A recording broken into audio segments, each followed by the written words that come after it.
Halo teman-teman semua, kembali lagi bersama Briwork Podcast. Yang kali ini Briwork akan berkolaborasi sama Isaac in UGM.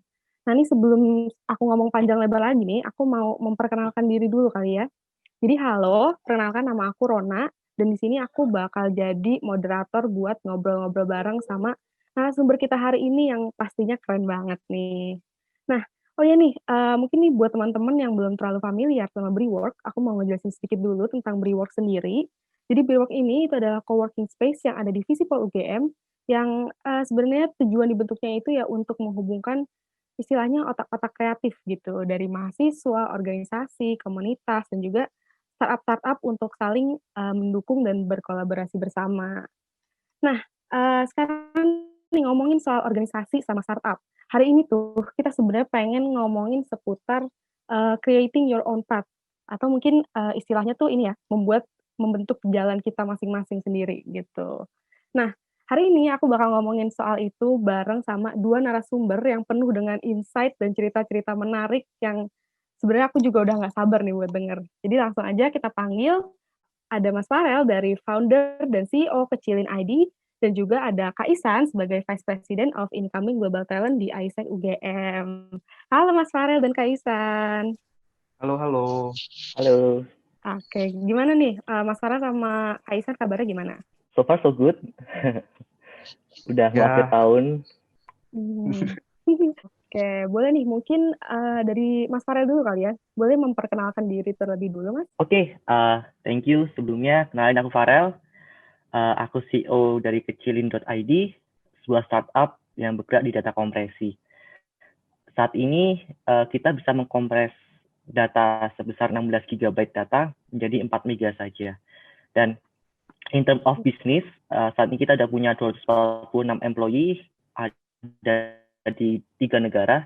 Indonesia itu ada di Jogja, Jakarta, Makassar. Kantor kita di situ. Lalu di luar negeri itu ada di Singapura dan di Nepal.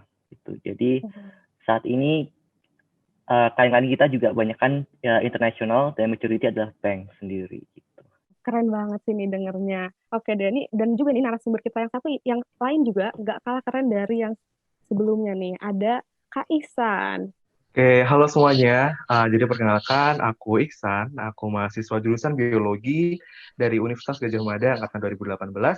Dan sekarang aku di ISEC sebagai Vice President of Incoming Global Talent tahun 2020. Salam kenal Oh, semuanya.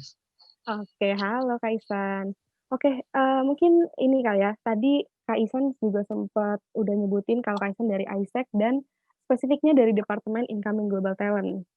Nah, mungkin nih buat teman-teman yang di rumah yang belum pernah mendengar mengenai ISEC atau mungkin juga belum terlalu tahu tentang ISEC, boleh nih Kak, dijelasin secara singkat nih tentang ISEC dan juga departemen yang tadi Kakak sebutin. Oke, sebelum aku jelasin lebih lanjut nih tentang Departemen Incoming Global Talent tadi, mungkin ini ya Rona, aku coba Mhm. kenalin dulu nih tentang ISEC itu sendiri gitu. Mungkin aja teman-teman di luar sana masih ada yang apa ya cukup bingung gitu sebenarnya ISEC ini apa sih sebenarnya. Nah, ISEC ini sendiri merupakan suatu organisasi kepemimpinan dan kemudaan dunia. So we are a youth-run organization yang terbentuk setelah Perang Dunia Kedua gitu. Jadi kisaran tahun 1948 gitulah ya.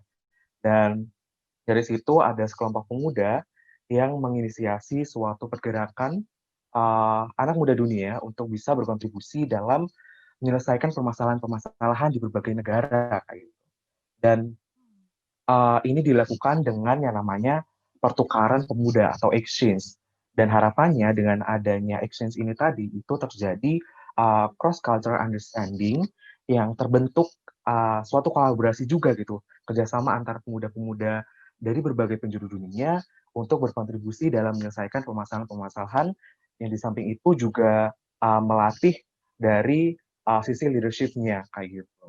Dan untuk spesifik incoming global talent ini sendiri merupakan apa ya salah satu departemen operation yang ada di ISEC kayak gitu. Dan fokus kita di sini adalah untuk menyediakan kesempatan magang bagi pemuda yang ada di berbagai penjuru dunia ini untuk bisa magang di partner kami gitu. Jadi ada partner company partner kita di Yogyakarta gitu, karena kita juga base-nya kan di Yogyakarta kayak itu. Dan Kecilin ini yang kita undang juga bisa hadir di podcast hari ini itu juga merupakan salah satu partner kita yang sudah bersedia untuk menerima intern dari pemuda luar negeri ini kayak gitu. Dan kita sebutnya untuk intern ini atau atau pemuda ini yang ikut program kita itu sebutannya adalah action participant kayak gitu.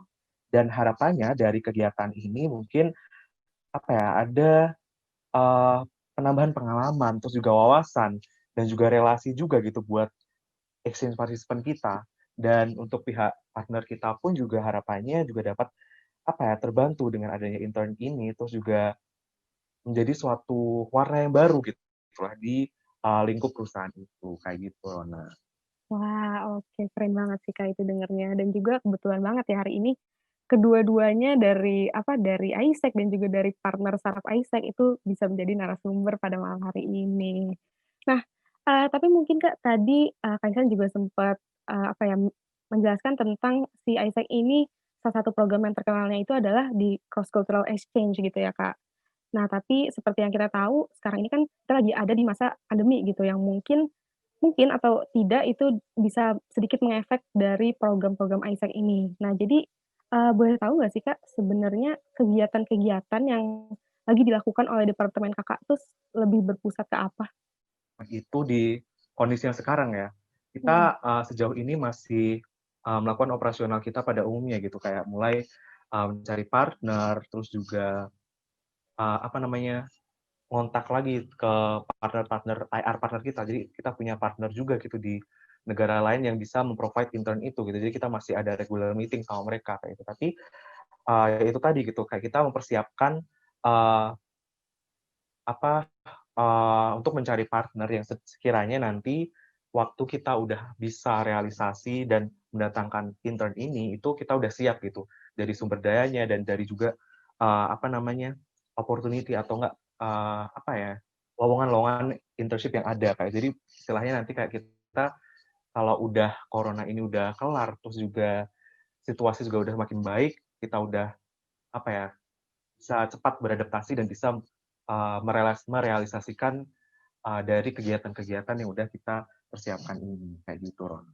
Oh gitu, berarti pokoknya, istilahnya tetap memaksimalkan waktu yang ada dan supaya nanti, kelancaran programnya seterusnya di masa depan itu bisa lebih ini ya, Kak, ya, lebih efisien gitu, nggak perlu Mhm menghabiskan banyak waktu mhm. lagi. Ya, Oke, bener bener. keren banget, tetap produktif berarti nih. Nah, oke, ngomongin soal ini nih, startup partner. Hari ini kan kita kedatangan juga dari Mas Farel, yang bener-bener founder-nya langsung dan juga CEO dari Kecilin.id nih. Nah, Mas Farel ini kan, salah satu partner dari Isaac juga ya, Mas, ya, tadi disampaikan oleh, Kak Ihsan. Nah, tadi kan Mas Farel juga udah sempet, ngebahas sedikit ya soal bidang apa yang difokusin sama Kecilin.id. Nah, boleh nggak sih Mas diceritain lagi nih lebih detailnya sama pendengar di rumah, sebenarnya sekarang ini nih fokus Kecilin.id tuh lagi, bergerak ke mana sih? Oke, thank you Rona atas pertanyaannya. Kecil sendiri itu kan data kompresi ya. Sebenarnya kok bisa di Indonesia tuh belum ada, bahkan di South Asian aja belum ada startup yang bergerak di data kompresi gitu, di tech data kompresi. Nah, data kompresi ini sendiri kan membuat data itu kecil ya. Kalau misalnya data kecil kan berarti hemat storage, yang kedua adalah bandwidth lebih murah atau harga kuota lebih murah, yang ketiga lebih cepat justru karena ukurannya kecil gitu ya. Dari situ kita punya dua lini nih, yang satu B2B, yang satu B2C. Yang B2B ini kayak kita jual ke enterprise, ke government juga, ke perbankan dan lainnya. Itu lebih ke API-nya. Jadi kita jual engine-nya ke mereka, biar mereka bisa hemat storage, hemat bandwidth pengiriman. Mungkin teman-teman pernah merasain nggak sih ATM teman-teman ketelan di ketika mau masukin ATM-nya atau ATM-nya bisa keluar dan Iya lainnya. iya. Nah, Mhm. kadang-kadang butuh waktu 14 hari ya, butuh waktu lama buat untuk verifikasinya karena ternyata di ATM itu videonya itu diambil manual. Jadi saya ada kejadian di ATM di Jogja, mereka harus datang ke Jogja pakai flash disk, dikembaliin ke Jakarta terbang gitu. Nah, dan Kecilin sekarang kita udah live stream, jadi nggak perlu lagi ke ATM gitu.